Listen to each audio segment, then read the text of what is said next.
Sudah? Saya bacakan. Al-fitratu khamsun. Al-fitratu khamsun. Fitrah manusia itu ada 5. Ini keterangan Nabi. Al-fitratu khamsun. Fitrah manusia itu ada 5. Nanti kita bahas apa kaitan fitrah dengan fitan dan apa hikmah yang sekarang kita akan gali.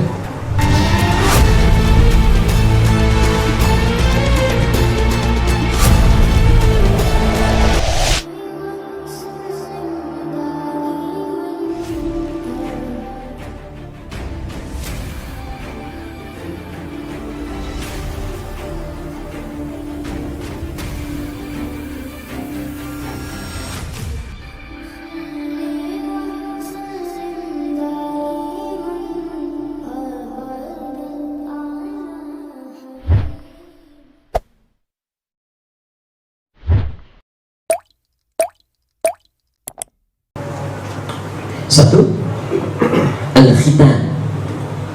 Al-khitan. Fitrah manusia itu 5. Jadi kalau ada yang tidak mengerjakan ini, misal ya, itu berarti sedang keluar dari fitrahnya atau tidak sempurna dalam keadaan fitrah kehidupannya. Yang kedua, istihdan. Al-istihdan, memotong rambut di sekitaran kemaluan. Al-istihdan. Tadi saya tulis pakai bahasa Arab sini. Jadi kita terangkan. Yang keempat, qassus syarib, ya, menipiskan atau mencukur kumis. Menipiskan atau mencukur kumis.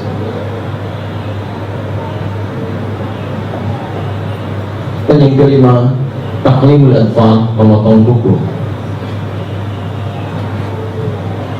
Baik.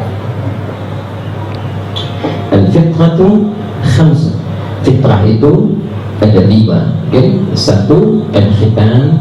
Kedua, al-istihdan, memotong rambut di sekitaran kemaluan. Kemudian yang selanjutnya natful ibti, mencabut bulu ketiak. Yang keempat, qassus syarib, menipiskan atau mencukur kumis. Dan yang kelima, taqlimul adfar, memotong kuku. Kalimat Nabi SAW, khitan di hadis ini, itu menunjukkan syariat yang berlaku di masa beliau. Kata para ulama, meneruskan syariat yang pernah diperintahkan pada Nabi Ibrahim alaihissalam. Nah, apa kaitan dengan pembahasan kita di siang ini? Ketika ibadah itu diperintahkan oleh Allah, bukankah ayat sebelumnya selalu mengatakan akan ada hikmah di balik ibadah ini? Ada esensi yang harus kita bawa dalam kehidupan. Sekarang kita bertanya, Allah mensyariatkan khitan bahkan kepada Nabi Ibrahim dalam usia 80 tahun. Apa pentingnya khitan dalam kehidupan kita? Dan apa cirinya orang yang berhasil di khitan itu? Ataukah hanya terputus sebagian dari anggota tubuhnya, misalkan yang harus dibuang itu? Atau ada hal lain yang diinginkan dari khitan itu?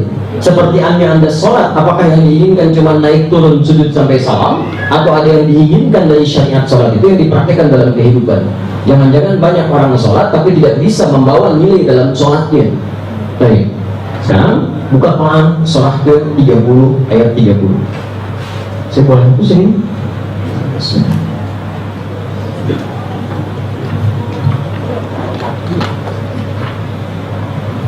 Dalam suasana yang sama, hampir 4 tahun ya, datang sendiri, tulis sendiri, hapus sendiri, Masya Allah. Pegang sendiri penghapusan. Pelan-pelan, hapus. Tidak usah dicari, saya pegang penghapusan. Quran surah 30 ayat ke-30. Lihat kalimatnya. Fitratallah allati fataran nasa 'alaiha wa aqim wajhaka lid-dini hanifa. Ada? Baik. Fa'aqim wajhaka lid-dini hanifa. Fa'aqim, aqim itu jangan cukup diterjemahkan dengan hadapkan, itu kurang tepat. Ya, aqim itu sempurnakan, hadapkan dengan sempurna. Kita saat akan sholat juga menggunakan kata aqim. Aqim surah 29 ayat ke-45. wa aqimis shalah innas salata tanha 'anil fahsya wal munkar. Quran surah 17 ayat 78, aqimis salata liduluki syamsi ila ghasaqil laili. Dan hampir semua kata salat yang bermakna ibadah didahului dengan kata aqim dan turunannya. Ada aqimu, yuqimun, yuqimu. Al-Baqarah ayat 3, alladzina yu'minuna bil ghaib wa yuqimuna shalah. Ayat 43, wa aqimus shalah. Jadi ketika akan diminta sholat, bukan cuma sholat. Kalau cuma sholat, anak kecil juga bisa. Ya, Allah menginginkan kita sholat sempurna. Hadapkan dirimu untuk sholat dengan sempurna. Ingat betul kalimat ini. Kalau ada kata ibadah dalam Quran dibuka dengan kata sempurna, itu isyarat langsung dari Quran bahwa tidak sedikit orang menunaikannya dengan tidak sempurna. Jelas ya? Semakin banyak diulang, itu menunjukkan ibadahnya semakin sering dilakukan, dan semakin banyak juga yang tidak sempurna. Baik, lebih banyak mana menunaikan haji, umrah dengan sholat? Sholat, karena itu sholat lebih sering diulang kalimat dari Quran dan diletakkan kata akim sebelumnya.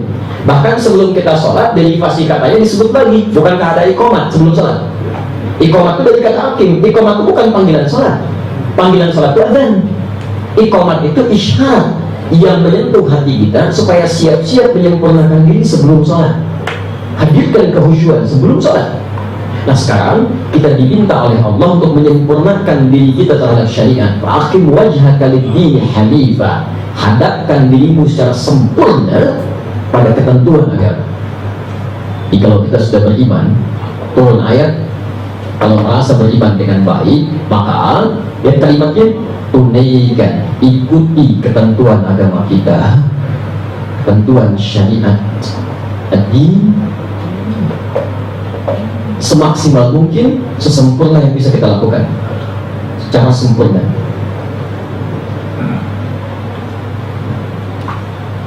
Dan lurus, hanifah, lurus benar caranya. Fa'aqim wajhaka lid-din, hadapkan dirimu secara sempurna pada ketentuan ad-din. Din yang dimaksud di sini apa? Tahu dari mana? Oh, Quran surah 3 ayat 19. Inna ad-dina 'indallahi Islam. Ad-din di sini, hadapkan dirimu pada ad-din dengan sempurna. Ad-din di sini Islam. Tahu dari mana? Quran surah 3 Al-Imran ayat 19, posisi paling kiri sebelah atas. Inna ad-dina 'indallahi Islam. Jadi kalau kita sudah beriman kepada Allah, maka ikuti semua ketentuan dalam Islam secara sempurna dengan lurus, jangan salah-salah. Ya sholatnya diikuti tapi lisannya tidak Islami, kata-katanya tidak Islami, tangannya tidak Islami, kakinya tidak Islami. Syariat yang ini pengen, yang itu tidak. Kenapa dipisah-pisah? Ya? Makanya kalau Anda ingin mengikuti ketentuannya, agamanya, dinnya disebut dengan Islam, ketentuannya disebut dengan silmi namanya, as-silmi. Jadi kalau Anda sudah masuk Islam, maka ikuti semua ketentuannya dengan kafah, menyeluruh. Maka turun ayat Quran surah kedua Al-Baqarah ayat 208, posisi paling kiri agak bawah sedikit. Ketentuannya Quran surah kedua ayat 208. Ya ayyuhalladzina amanu, hai orang-orang yang telah beriman, nyatakan dirinya beriman, udkhulu fi, bukan fi Islam, fi silmi. Ini jangan diterjemahkan masuk Islam, itu salah, karena orang beriman itu sudah berislam. Maksud udkhulu fi silmi di sini masuk ke dalam aturan Islam, ikuti semua ketentuan kafah secara total, kafah secara total, kafah. Jadi jangan misalnya, mohon maaf ya, maaf sebentar lagi, maaf, sholatnya iya, zakat iya, tapi giliran masalah fitrahnya nggak mau diikuti. Karena bagian dari mengikuti syariat tadi, fa'aqim wajhaka lid-dini hanifa, penulisan ayatnya, Quran surah 30 tadi, fitratallahi allati fataran nasa 'alaiha, termasuk dalam menjaga fitrah manusia yang telah Allah tetapkan dalam kehidupannya. Tadi fitrah ada berapa mestinya? 5. Potong kuku fitrah bukan? Fitrah. Antum sholat iya, tapi kuku nggak mau dipotong. Nah itu bukan bagian dari menunaikan syariat secara sempurna. Jelas ya? Baik, maaf, termasuk yang tadi disebutkan. Nanti tinggal lihat masing-masing saya. Dan perlu saya contohkan ya. Ada menipiskan kumis, ada macam-macam, gitu kan? Termasuk di sini bahasan kita khitan. Jadi khitan itu pertama kali ketika diperintahkan oleh Allah, yang Allah inginkan pada kita bukan karena dipotongnya, bukan khitannya, tapi khitan itu diantaranya adalah wujud ketaatan kita dalam mengikuti ketentuan Allah Subhanahu wa Ta'ala. di hikmah yang pertama, syariat khitan itu kemudian dihadirkan dalam kehidupan. Jadi ketika Allah memerintahkan khitan, yang ingin dilihat bukan khitannya, esensi utamanya, tapi ingin dilihat hamba itu taat tidak pada perintah Allah. Kalau cuma masalah potong, apa esensinya Nabi Ibrahim 80 tahun masih mau dihitan juga gitu? Dalam konteks usia sudah sepuh dan seterusnya. Tapi poinnya Nabi Ibrahim menunaikan itu karena perintah Allah. Kalau bukan perintah akan kerjakan. Jelas ya? Baik, terlepas dari aspek yang lainnya, aspek pertama fitrah itu kaitan dengan ketaatan pada Allah Subhanahu wa Ta'ala. Maka intinya adalah poin utamanya dalam persoalan apapun, sepanjang Allah perintahkan, tak peduli nabi, tak peduli bukan, maka kerjakan. Anda bisa bayangkan nggak? Nabi aja masih mengerjakan, masa yang Anda yang bukan Anda kerjakan? Nabi aja masih dihitan, Anda bukan Nabi, nggak mau dihitan, kan aneh? Nabi aja potong kuku, Anda bukan Nabi, nggak mau potong kuku. Halo, jelas? Ya. Baik. Jadi ini bagian pertama.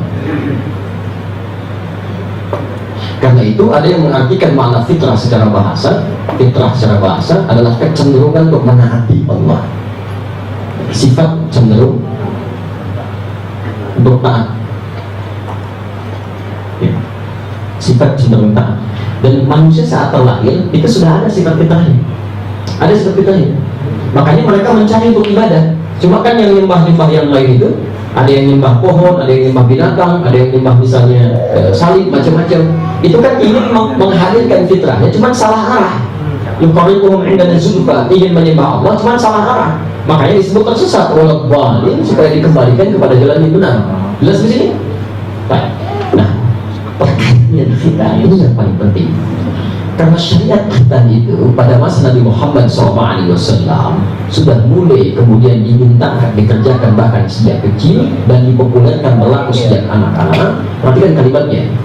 Hikmahnya bukan karena anak-anak atau orang dewasa, tapi hikmah dari khitan sekali lagi untuk menunjukkan ketaatan kepada Allah dan sebagai gambaran peningkatan ketaatan ini, ketaatan yang meningkat, naik.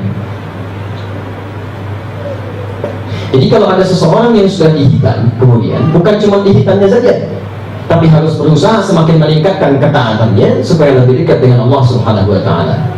Jadi kalau ada orang yang kemudian dihitan tidak menjadi lebih dekat dengan Allah, berarti ada yang salah dengan proses hitannya. Karena syariat hitan itu tidak disyariatkan oleh Allah kecuali ingin membangun ketaatan seorang yang dihitan sehingga lebih dekat dengan Allah Subhanahu wa Ta'ala. Jelas di sini? Karena itu saya mohon sebesar-besarnya, satu, bagi bapak dan ibu misalnya yang sudah menghitankan anaknya bahkan dari sejak kecil, itu bukan cuma punya tanggung jawab untuk menghitannya kemudian selesai, karena setelah dihitan itu tuntutan fitrahnya harus menjadikan dia lebih dekat dengan Allah Subhanahu wa Ta'ala. Karena itulah menjadi tanggung jawab orang tua setelah anaknya dihitan untuk membangun kedekatan antara anak itu dengan Allah Subhanahu wa Ta'ala. Maka carikan tempat yang baik bagi anak itu supaya dia lebih dekat dengan Allah. Carikan guru yang baik supaya dia lebih dekat dengan Allah. Carikan teman-teman yang baik supaya dia lebih dekat dengan Allah. Salah orang tua kalau cuma membiarkan anaknya dihitan tapi ditempatkan di tempat yang jauh dari Allah. Dapat teman jauh dari Allah, dapat bacaan jauh dari Allah. Apa faedahnya dihitan? Hanya sekedar menghilangkan sesuatu yang menjadi kewajiban saja. Kalau cuma seperti itu, non-muslim pun bisa. Kerabat kami mengatakan di Amerika setiap anak laki-laki terlahir itu dihitan, Pak. Dan cuma orientasi mereka kebersihan, bersih, rapi, selesai. Tapi kalau cuma dipotong saja, non-muslim pun ikut dipotong juga. Orang Islam mesti beda. Nah, kalau anak kecil saja diminta kemudian taat, apalagi yang dewasa? Anak 8 tahun diminta taat pada Allah. Antum 80 tahun sudah dihitan, gak mau taat juga, aneh antum. Anak 8 tahun dihitan sudah ke masjid. Sekarang anak 4 tahun itu lari-lari, Pak, sebelum maghrib ke masjid itu bawa tas. Anak 4 tahun, Pak, Masya Allah. Ya, nunggu-nunggu begitu adzan, siap-siap bikin saf dengan baik. Setelah selesai sholat maghrib, mereka kumpul baca Quran. Ada yang menghafal, ada yang belajar sejarah.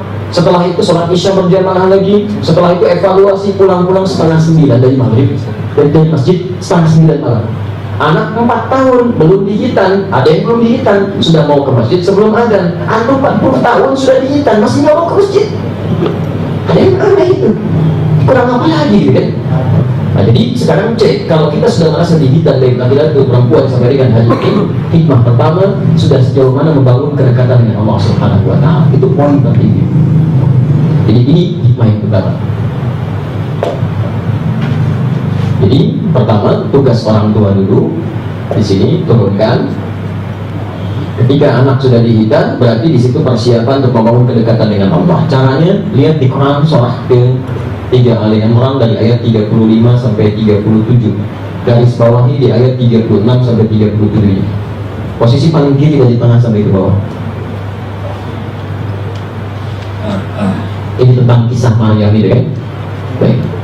Kalau Imran dengan istrinya Hannah itu memulai dari alam kandungan, dari sejak kandungan. Ya Rabbi inni nadartu laka ma fi batni muharrara fataqabbal minni. Ya Allah, saya niatkan anak saya kalau lahir nanti mohon supaya lebih dekat denganmu ya Allah. Jadikan bagian yang paling indah, bagian aktifah kehidupan kami. Jadi aktifah itu bukan cuma urusan dunia. Antum mesti punya urusan akhirat, tabungan akhirat nanti. Ya kalau cuma bangga urusan dunia, non muslim juga banyak Pak. Antum jangan bangga kalau anaknya juara olimpiade, ya karena di non muslim sudah banyak yang dapat Nobel macam-macam. Ya urusan kita itu akhirat. Harus bangga kalau anak kita sudah mulai hafal Quran, dibanggain di saat di akhirat. Kalau urusan dunia sudah banyak seperti itu. Ya, disiapkan dari sekarang. Apa yang dilakukan kalau ada yang mengandung atau perencanaan sudah disiapkan. Itu umum. Ya Imran itu mempraktekkan sunnah dari zaman Nabi Adam. Karena Nabi Adam sejak mulai berumah tangga itu sudah berniat bermohon kepada Allah. Di Quran surah ke-7 ayat 189. Ya di Mushaf paling kiri sebelah atas posisinya, Mushaf standar. Ya, falamma tarasyaha hamalat hamdan khafifa. Ketika keduanya berhubungan mulai mengandung kandungan kecil. Falamma athqalat, ketika kandungan mulai berat, da'awallaha rabbahuma. Ya, sudah semakin besar, Allah capek, keduanya mengisi dengan doa. La in ataitana salihah lanakunanna minasyakirin. Ya Allah, sekiranya yang lahir anak yang saleh, yang dekat denganmu, yang rajin ibadah, kami akan sangat bersyukur dengan keadaan yang kami rasakan saat ini. Jelas sih. Maka ayat 36-nya bagaimana cara menjaga anak supaya dekat dengan Allah. Orang tua diminta rajin mendoakan.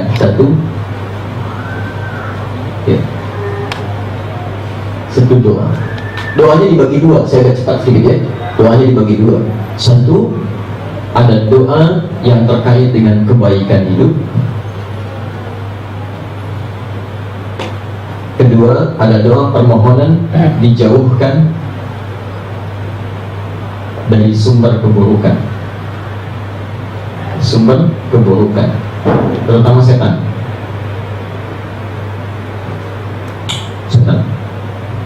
Nanti pas masuk bab setan, saya langsung bawakan kitabnya langsung. Ya kita akan belajar tentang setan. Betul. Kalau kita nggak pelajari, bagaimana bisa waspada dengan setan? Antum belajar malaikat, disebutkan 88 kali di Quran sampai hafal, tapi nggak kenal setan. Bagaimana bisa waspada kalau cuma tahu jalan yang bagusnya saja, tidak pernah tahu lubangnya? Antum bisa berpeluang terpeleset di situ.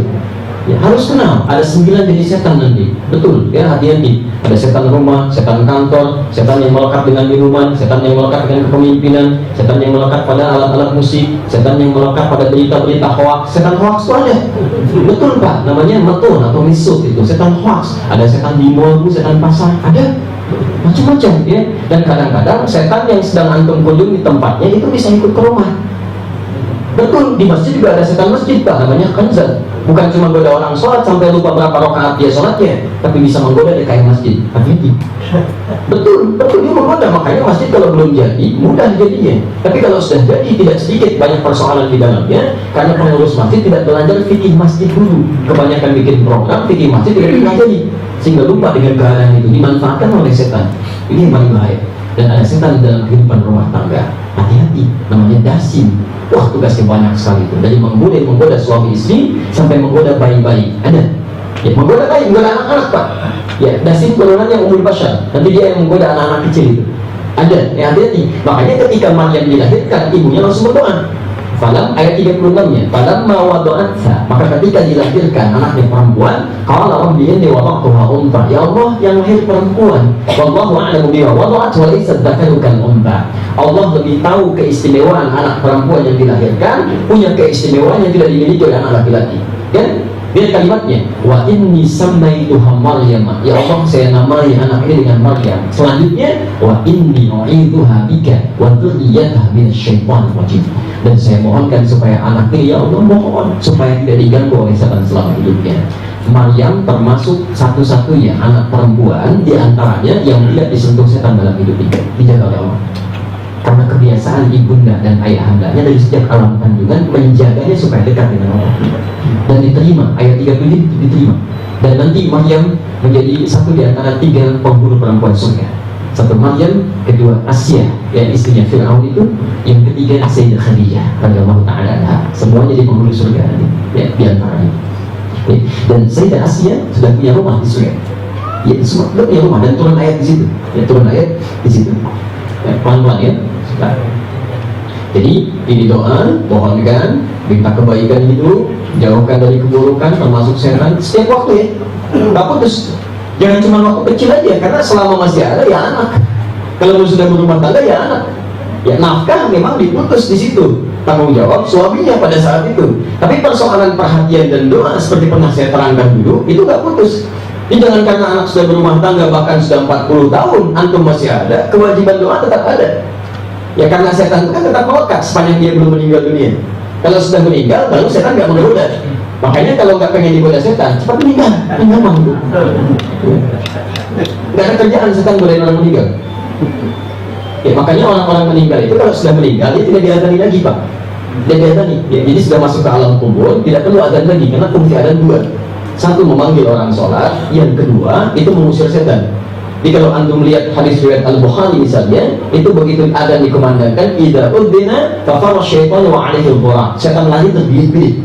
Makanya jangan heran kalau sedang adzan itu hati kita yang terdalam pun bisa bicara. Orang nggak pernah ke masjid pun bahkan non muslim itu bisa berkata pak di kantor, mas sudah adzan apa nggak sholat dulu? Karena setan lari itu. Tapi fa'idza tu'iba fa'ada, kalau adzan selesai balik lagi dia. Yang muslim bisa jawab, tenang aja mas, baru adzan belum qomat. Tapi poinnya di hadis ini, selain mengambil sholat, dia bisa mengusir setan. Tapi kalau sudah masuk ke alam kubur, maka itu tidak dilakukan lagi. Karena orang sudah meninggal, satu, maaf, dia tidak punya kewajiban sholat lagi, karena sudah tidak ada pekerjaan amalnya. Yang kedua, setan pun tidak harus menggodanya lagi. Gak ada kerjaan setan godain orang meninggal. Bom-bom nanti. Sini, cepat. Ayat 37-nya. Carikan guru yang baik. Kalau antum terbiasa memohon kepada Allah, berdoa yang baik, maka doa ini akan lebih mudah diterima oleh Allah. Cepat peluangnya.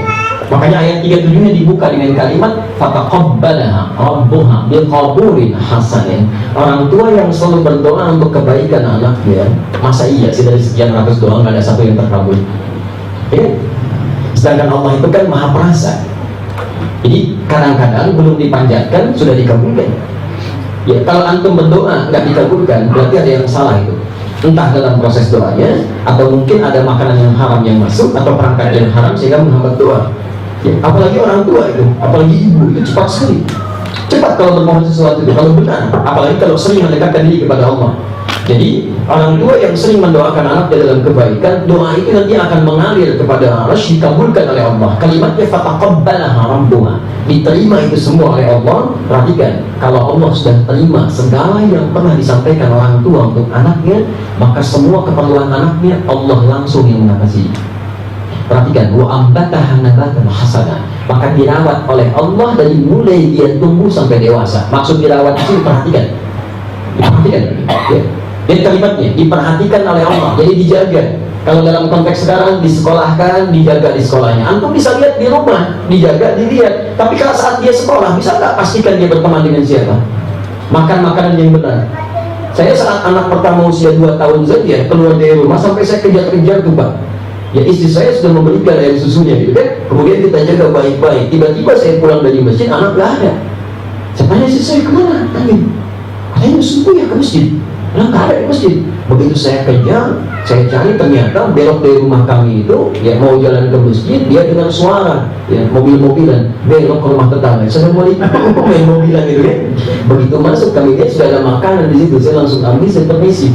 Ya Pak, nggak apa-apa, sedang bertakwa, insya Allah di lain waktu saya bilang, saya akan mampir lagi. Karena kami masih baru di situ, baru lihat, baru ada tetangga, kami belum bisa pastikan siapa orang ini, dari mana mendapatkan rezekinya. Saya jaga 2 tahun, tiba-tiba masuk makanan yang bermasalah misalnya. Itu kan tidak mudah gitu ya. Nah, jadi teman-teman sekalian, kalau nanti antum biasakan seperti itu, aku akan jaga. Di sekolahnya nggak akan makan yang benar-benar, yang tidak baik, minum yang tidak benar, berteman dengan yang tidak bagus, termasuk guru-gurunya akan dipilihkan.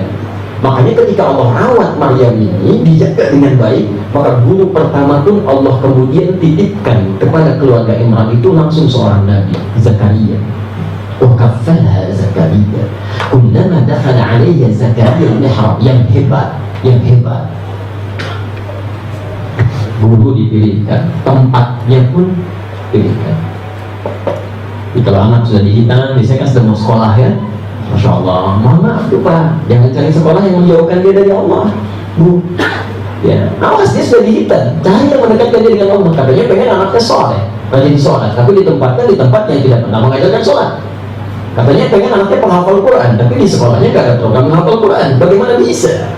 Jadi antum cari tempat yang mendekatkan anak-anak itu dengan Allah dan jadi tabungan untuk antum nantinya. Setiap dia baca Quran, pahala buat antum. Setiap dia baca sholat, pahala buat antum. Yang paling menarik di sini, perhatikan, Allah tidak jarang memberikan keistimewaan pada anak-anak ini, bahkan lebih daripada orang-orang soleh sebelumnya. Ya, Maryam Nabi bukan? Bukan. Rasul bukan?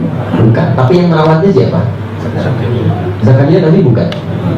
Nabi. Rasul bukan? Bukan. Kalau dari mana? Ya, bukan. Rasulnya Isa. Ya, Nabi Zakaria itu Nabi. Seperti Musa dengan Harun. Musa Nabi bukan? Nabi. Rasul bukan? Rasul. Harun? Nabi. Harun Nabi. Rasul bukan? Bukan. Apakah setiap yang bernama Harun Nabi? Tidak. Apa Harun di belakang bukan Nabi, kan?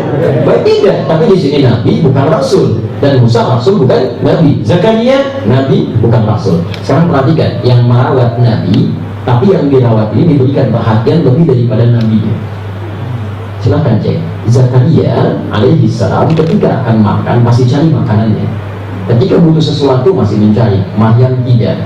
Mau diberikan oleh Nabi-nya, sudah ada makan di dalamnya. Begitu masuk ke tempat yang mendekatkan dia dengan rumah, lihat, ibu bapaknya langsung membuatkan mihrab. Mihrab itu tempat yang dikhususkan untuk ibadah. Ketika orang tuanya bercita-cita anaknya dekat dengan Allah, maka dipilihkan tempat yang mendekatkan dia dengan Allah. Ini pelajaran bagi kita. Kalau anak sudah dihitan dengan dekat dengan Allah, antum harus punya rencana. Anak pertama jadi penghafal Quran, anak kedua jadi mufassirnya, anak ketiga paham hadisnya. Lalu cari sekolah yang sesuai dengan harapan antum itu. Kalau sudah begitu dikabulkan oleh Allah, akan dijaga. Yang paling menarik, ulama dakhala 'alaiha Zakaria al-mihrab. Setiap Nabi Zakaria masuk ke mihrabnya, wajada 'indaha rizqa. Semua kebutuhan Maryam sudah ada di situ. Rezekinya sudah ada. Masya Allah. Ini disebut karamah. Kalau Nabi mukjizat, ya, Rasul mukjizat. Tapi kalau manusia biasa, karamah kemuliaan. Dan sifat karamah dengan mukjizat itu beda.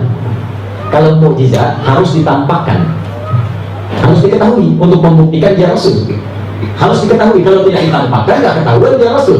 Rasul itu kan diinformasikan, saya Rasul. Apa buktinya? Ini tongkat jadi ular, pukulkan ke batu keluar 12 mata air, pukulkan ke laut tenggelam. Itu Rasul. Tapi kalau karamah itu tidak ditampakkan, dia hanya akan diamkan sampai setelah wafatnya, kemudian terungkap dengan sendirinya sebagai penanda keistimewaan. Jadi kalau orang-orang baik itu nggak banyak bicara, nggak ada kisahnya. Menghapus ya, menghapus sama ibu sekalian, spidol, ya. Itu nggak ada begitu. Jadi kalau orang-orang ada yang seperti itu, seperti menampakkan keistimewaan, itu tidak disebut dengan karamah. Jelas di sini? Baik, saya kembalikan dulu sebentar. Jangan bayangkan yang tidak-tidak, saya tidak membahas soal itu, membahas sebuah kaidah. Jadi rizkinya pun dijaga oleh Allah. Ini Masya Allah, kalau antum ingin punya anak yang dijaga oleh Allah, rizkinya diberikan kemudahan dalam belanjanya, pekerjaannya, macam-macamnya, maka tanyakan dulu. Jangan banyak menuntut kepada anak. Jangan-jangan orang tuanya nggak pernah menyiapkan. Itu poinnya. Coba dilihat, banyak istighfar, bangun malam, minta. Jangan cuma nuntut. Kalau anak keras, mungkin dari dulu nggak pernah diarahkan. Setidaknya lembutkan dulu dengan doa, minta, nangis sampai dia mohon, bangun tahajud. Seorang ibu pernah datang ke pesantren kami waktu di Lebak Bulus dulu. Ya, dia katakan, Ustaz, sambil ya terseduh menangis, anak saya nggak mau sholat, kan? Padahal sudah masuk SD ke SMP, SMP nggak mau sholat, kelas 2 SMP. Saya bilang, sudah diingatkan? Sudah Ustaz, sampai capek, sudah nggak usah diingatkan lagi. Ibu pulang, nanti ke malam bangun, tahajud di kamar anaknya, berdoa di sampingnya, minta kepada Allah, tapi minta yang betul, yang tulus. Nanti setelah 3 hari coba kembali ke sini, kita lihat perubahan. Itu Masya Allah Pak, Bu, 3 hari selanjutnya datang bawa nasi uduk Pak. Dan mereka, Ustaz, senang Masya Allah, sampai pada keluar gitu kan. Kenapa Bu? Ya, anak saya sudah sholat. Kok bisa saya bilang? Rupanya malam ketiga begitu benturan Lili menangis, anaknya bangun dipeluk ibunya. Maafkan saya Ma, ya kan? Maafkan saya. Wah, saya nggak sholat karena bapak juga nggak pernah ajak saya sholat. Dan mama pun kan enggak kan? Mama cuma sekarang aja sholat kan? Jadi bapak ibunya banyak penuntut tapi nggak pernah mengajak gitu. Anaknya membalikan. Mulai sekarang saya bisa pengen sholat. Seperti sholat dipeluk ibundanya, menangis mereka berdua. Bukan cuma sholatnya, sejak hari itu dia datang ke pesantren, minta dibimbing menghafal Quran, sampai sekarang menjadi penghafal Quran. Jadi nggak ada kata terlambat Pak. Kalau anak kita sampai sekarang belum dekat dengan Allah, sepanjang gantung badan minta. Ayo bangun malam. Bukan saya yang akan ditanya, anak itu Anda yang akan ditanya. Nggak ada hubungan dengan orang lain. Mumpung Allah masih percayakan anak itu kepada Anda, maka mintakan, kan? Ini poin. Ya, jadi ini bagian pertama. Setiap orang tua akan ditanya tentang keadaan anaknya, ya, sepanjang dia berikhtiar berusaha dengan penuh kebaikan. Oke, jadi kalau sudah seseorang itu dikhitan, maka poinnya jaga kedekatannya dengan Allah Subhanahu wa Ta'ala. Tolong jangan bersikap tidak adil ya. Tetangga, teman selalu diingatkan, anak sendiri tidak pernah diperlakukan begitu. Antum ngajak-ngajak taklim ke tetangga, mengingatkan macam-macam dan sebagainya, tapi anak sendiri tidak pernah diajak ke masjid yang laki-laki, tidak pernah diingatkan. Ibu teman sendiri selalu seperti itu. Oh, jilbabnya belum bagus begini, anak sendiri tidak berjilbab. Coba itu tidak adil. Antum tidak akan pernah ditanya tentang tetangga antum. Antum akan ditanya tentang diri sendiri dan semua yang melekat pada diri antum. Jangan pernah mengurus persoalan orang lain. Antum saja belum jelas surganya, kenapa ngurusin surga orang lain? Ayo kita berdakwah, tebarkan kebaikan, silahkan, tapi lihat prioritasnya. Ada diri pribadi, ada keluarga, ada tetangga, ada kerabat dan teman-teman seiman. Itu ada turunan. Ya, infak aja kadang suka keliru nih. Saya lihat pengen infak sana, infak sini, sementara kerabat terdekat belum diinfakin. Mungkin di antara mereka ada yang sering berharap tapi malu minta pada antum. Ada yang berdoa tapi ya Allah tolong sentuh dia, ya Allah saya malu minta, saya macam-macam. Ya, coba lihat ya. Nah, ini poinnya. Ya. Tapi bagian terakhir, ya, anak didikan 4 tahun sudah mulai taat kepada Allah. Masa bapaknya yang 40 tahun nggak mau taat, ibunya yang 40 tahun nggak mau taat? Ya. Padahal dia sudah lama didikan dibandingkan dengan anaknya. Di poinnya, orang tua yang menginginkan anak yang soleh, maka membangun kesolehan dulu di antara mereka bersama. Kalau sudah kompak, demi Allah saya katakan, orang tua kalau sudah kompak kesolehan menuju Allah, itu akan otomatis keluarganya diarahkan oleh Allah. Gak percaya silahkan. Antum kalau nggak percaya, apapun profesi Anda, tidak harus jadi seorang ustaz. Anda boleh jadi pengusaha, diplomat, birokrat. Kalau semuanya sudah dilakukan karena Allah, maka akan Allah gerakan di antara anak-anaknya itu sudah akan mulai berubah. Pokoknya akan ada perubahan. Nggak percaya silahkan. Mulai mungkin anak yang satu, terus merambat pada anak yang lainnya, semuanya akan jadi baik. Tapi kalau cuma antum nuntut anaknya aja, orang tuanya nggak pernah berubah, maka tidak mudah gitu prosesnya. Jelas? Bisa ada waktu? Lagi kawan? Langsung ke itu, masih ada 2. Itu baru 1 ya, tenang, baru 1, belum yang kedua. 2. Mana fitrah yang kedua adalah cenderung kepada kebaikan. Baik. Mana fitrah yang kedua adalah cenderung pada kebaikan. Baik, yang pertama adalah taat. Yang kedua cenderung pada kebaikan. Maksud yang kedua ini lebih kepada hablu minan nas, hubungan dengan makhluk manusia. Jadi kalau pertama hubungan dengan Allah, yang kedua hubungan dengan manusia. Baik, dalam diri manusia, walaupun dia belum beriman, itu sudah ada fitrah kemanusiaan yang baik. Jadi kalau antum cuma ingin nyari orang baik, jangankan orang muslim yang beriman, non muslim pun Anda akan temukan orang baik. Akan ada itu. Silahkan cek, ada orang muslim baik Pak, suka bantu temannya, suka perhatian macam-macam. Cuman belum ada iman dalam jiwanya yang harus kita bantu dengan doa, kan? Dan yang paling menarik ternyata ketika manusia mulai terlahir pun siapapun dia itu sudah membawa fitrah kebaikan dalam dirinya. Di sini Nabi kemudian menyampaikan kalimat kullu mauludin yuladu 'alal fitrah. Artinya semua manusia yang lahir itu punya kecenderungan baik dalam jiwanya. Gak percaya silahkan ya. Keluar dari taklim sini pakai sendal orang lain. Silakan coba. Begitu Anda kenakan sendal orang, hati kecil Anda akan menolak. Itu bukan punya kamu. Dan ini menunjukkan ada fitrah kebaikan dalam jiwa. Silakan cek. Ya, siapapun dia, ke satu tempat pertukar sesuatu, dia akan cek lagi, ini bukan punya saya. Ya, saya bawa spidol tiba-tiba, ya Allah, ini bukan punya saya. Saya akan telepon, ini bukan punya saya, kawan. Akan saya katakan, karena ada fitrah dalam diri yang menjaga setiap manusia akan selalu baik dalam kehidupannya. Karena itulah ketika manusia disebut oleh Allah dengan namanya, salah satunya di antara 5 nama yang melekat pada manusia, ada nama fitrah yang terkait dengan kebaikannya, disebut dengan ins. 18 kali disebutkan dalam Al-Quran bersanding dengan jin. Ya ma'syaral jinni wal ins wa ma khalaqtul jinna wal ins. InsyaAllah ins. Saya sudah pernah uraikan ini dalam kesempatan dulu. Lawannya jin. Hati-hati Pak ya, Ibu kalau saya ajarkan kalimat ini, maksudnya setiap baca Al-Quran langsung koreksi diri. Ya, kalau disebut ins itu punya 3 arti.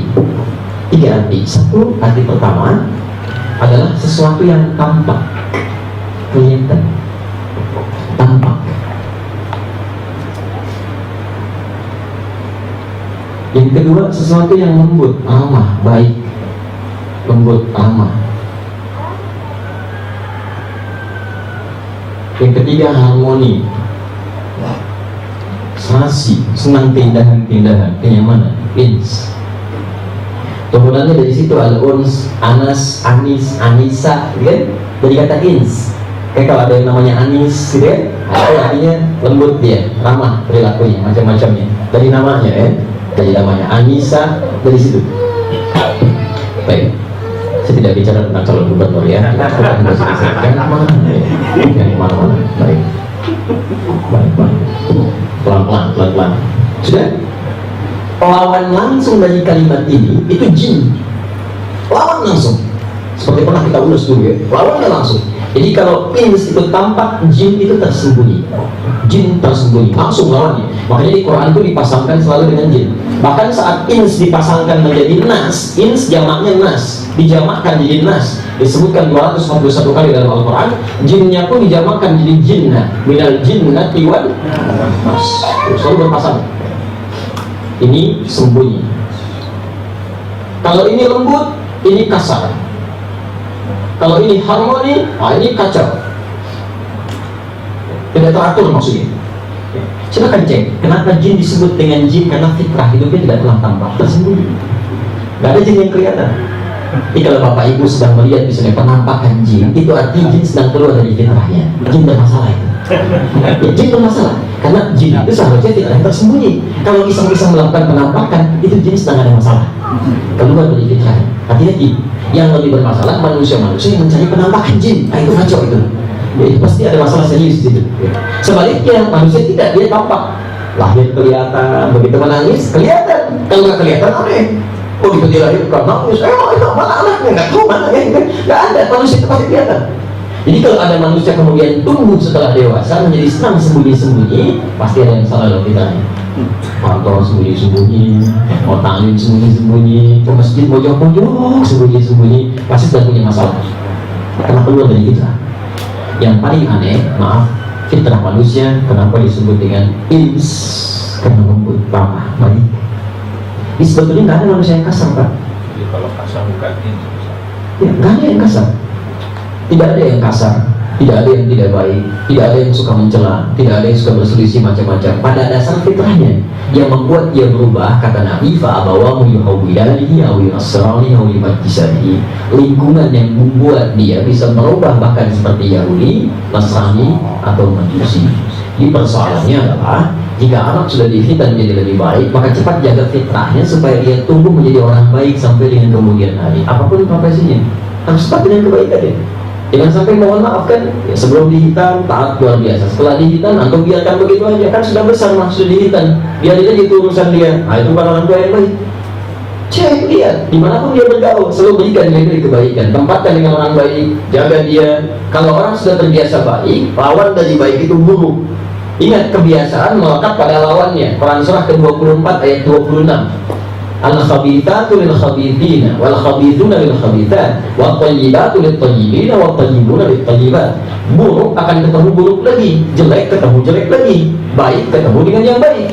Jadi kalau ada seseorang terbiasa berbuat buruk, maka semua di antara orang suka melihat yang jelek-jelek, itu melihat yang baik akan nggak bisa, Pak. Susah. Ya terbiasa lihat gambar yang jelek, yang tidak bagus, kan? Dengan yang jelek-jelek itu, dengan yang baik itu ada nggak bisa. Ya. Kemana? Pengajian, jangan terlampau sore lah, yang lain aja. Jadi nggak bisa dengar kalau kumpul-kumpul yang lain gampang. Sebaliknya antum terbiasa dengan yang baik-baik. Sekarang sudah senang misalnya kumpul dengan yang baik, ngaji dengan yang baik, belajar pada yang baik. Itu menemukan yang jelek, itu nggak akan biasa, Pak. Melihat sesuatu terbuka, langsung palingkan. Mendengar sesuatu yang tidak bermanfaat, langsung tinggalkan. Itu poinnya. Nah sekarang bagaimana caranya? Setelah dia dihitan, dia menjadi lebih baik. Yang jadi masalah, kalau sudah puluhan tahun dihitan, ternyata tidak semakin baik, pasti ada yang salah dalam pergaulan lingkungan. Jelas? Terakhir.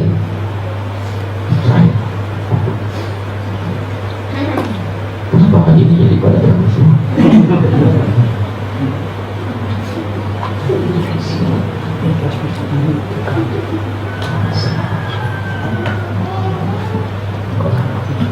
Satu taat, dua baik, ketiga fitrah.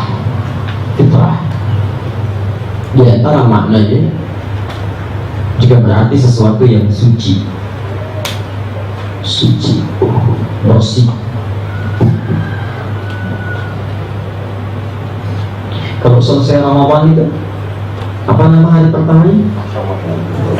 Syawal itu bulannya, Mas, ya kan? Hari pertamanya baik, dinamai dengan Idul Fitri. Apa artinya fitri? Ada kaitan dengan fitrah, salah satu maknanya dari sisi akhlak. Baik, makanya saya ingin kembali kepada fitrah, sesuatu yang suci. Karena saat Ramadan dia berusaha untuk bertobat, dia minta kebaikan kepada Allah, sehingga dosa-dosanya digugurkan, kembali baik, kembali suci dan baik. Ya, baik. Fitrah bagian terakhir ya, bermakna sesuatu yang bersih dan suci, bersih dan suci. Satu taat pada Allah, kedua baik dengan lingkungan, ketiga bersih suci. Quran surah ke-2 Al-Baqarah ayat 222, posisi paling kanan di pertengahan. Sudah? Pelan-pelan ya, pelan-pelan. Bapak Ibu sekarang ya, ada perbedaan antara bersih dengan suci itu lain. Dalam bahasa Arab pun dibedakan. Kalau bersih saja itu disebut dengan nazafah. Ya, nazafah. Pernah dengar kalimat ini? An-nazafatu minal iman. Hadis palsu itu ya. Hadis palsu. Saking palsunya di kita hadis palsu udah ada, Pak. Itu ungkapan yang diklaim sebagai an-nazafah. An-nazafah. Ya, orangnya disebut dengan nafif, Pak Nafif. Ya. Nafif itu artinya orang yang bersih. Kalau suci disebut dengan toharah, at-toharah. Toharah. Orangnya disebut kan? Tahir, orang yang sudah suci. Tahir. Kalau terbiasa terus menyucikan setiap kotor, bersihkan lagi. Setiap ada kotoran, sucikan lagi. Maka berubah dari tahir menjadi mutatahhir. Jadi ada tahir, ada mutatahhir. Mutatahhir. Kalau tauhid sudah suci, kalau mutatahhir berusaha untuk terus menyucikan diri. Sekarang perhatikan pelan-pelan. Apa bedanya nazafah dengan tahar? Kalau nazafah itu lebih pada aspek tampilan luar, baju yang bersih, kan? Pakaian yang rapi, sepatu yang bersih, itu nazafah namanya. Nazafah. Okay. Tapi apakah setiap yang bersih itu suci? Belum tentu. Ya. Mohon maaf, di antara hewan yang diharamkan itu apa? Baik, kalau itu kemudian dimandikan, dibersihkan, dirapikan, disisir dan sebagainya, bersih tidak? Suci tidak? Tidak, ini tidak setiap yang bersih itu bisa suci. Ya sama, tidak setiap orang berpenampilan rapi hatinya suci. Awas hati-hati, pakai jas, pakai dasi, bagus, pakai sepatu, ternyata maling. Ada begitu. Masuk macam-macam ya, copet dan sebagainya. Ada. Dan tidak sedikit bahkan masuk ke tempat yang suci tapi hatinya tidak suci. Masuk ke masjid, ikut sholat asar, untungnya apa Pak, senyum pada nggak kenal kan? Assalamualaikum. Tiba-tiba takbir pertama, Allahu Akbar, mundur, tas orang di bawah. Ya, pergi aja begitu. Ada yang begitu. Bisa ditemukan kan? Baik, hati-hati. Itu namanya nabi pun tampilan luar yang bersih. Tapi kalau sudah tahir, itu artinya luar yang bersih dan dalam yang suci. Ya, jadi dalamnya pun bersih. Ini bukan cuma tampilannya bagus, tapi hatinya bersih, pandangannya bersih. Orang yang matanya bersih gak akan lihat yang kotor-kotor. Seperti yang lisannya bersih gak akan bicara yang tidak baik. Yang telinganya bersih tidak akan dengar yang tidak baik. Yang kakinya bersih tidak akan melangkah pada yang tidak baik. Itu yang disebut dengan tahir. Menjadi tahir itu mustahil karena tidak ada manusia yang suci. Fala tuzakku anfusakum, jangan pernah merasa diri suci. Karena setiap manusia itu akan berpeluang berbuat salah sepanjang dalam kehidupannya. Yang mungkin dilakukan berusaha untuk menyucikan diri ketika sadar ada kesalahan. Makanya untuk istighfar dan ingat akan kesalahan yang diperbuat. Jelas di sini? Nah, orang yang bisa seperti ini, maka orang ini akan dicintai oleh Allah Subhanahu wa taala. Turun ayat, innallaha yuhibbut tawwabin wa yuhibbul mutatahhirin. Allah sangat cinta pada orang yang sering bertobat dan sering menyucikan diri. Jadi sering beristighfar, sering memohon ampunan kepada Allah, sering bermuhasabah sendiri. Ya, Nabi Muhammad SAW setiap hari minimal 100 kali sebelum tidur istighfar. Ya, Nabi aja yang dijaga dan berbuat salah masih istighfar. Masa kita yang sudah banyak salahnya dan gak terjaga dengan juga mau istighfar? Jelas ya? Jadi kalau anak sudah dikhitam, maka tugas orang tua untuk menjaga supaya hatinya tetap dalam keadaan suci yang baik, ya? Bagaimana caranya? Kembalikan kepada ayat yang pernah kita baca di awal pertemuan tadi. Masih ingat Al-Baqarah 129 dan 151? Rabbana wa ma'afihim rasulan minhum yatlu alaihim ayatika wa yuzakkihim, kan? Yatlu alaihim ayatika wa yu'allimuhumul kitaba wal hikmata wa yuzakkihim. Ingat kalimat yuzakkihim, menyucikan jiwa, diawali dengan Al-Quran, diawali dengan hadis dan hikmah. Ini cara terbaik mengajarkan anak supaya hatinya bersih, dekatkan dia pada tuntunan Al-Quran dan sunnah-sunnah petunjuk Rasulullah SAW. Kalau sudah dekat dengan Al-Quran dari sejak kecil, kemudian dekat dengan sunnah-sunnah Nabi, dibiasakan di rumah, maka dewasanya akan otomatis tumbuh dalam keadaan yang terbaik. Jelas sih? Nah, itulah di antara hikmah yang kita bahas pada kesempatan kali ini. Jadi kalau ada anak-anak yang sudah dihidupkan, antum punya tanggung jawab sebagai orang tua untuk menghadirkan 3 hal dalam kehidupannya. Tapi yang jadi masalah, jangan sampai yang sudah lama dihitan justru lebih jauh dari Allah yang tidak memaksimalkan 3 hal ini. Jelas?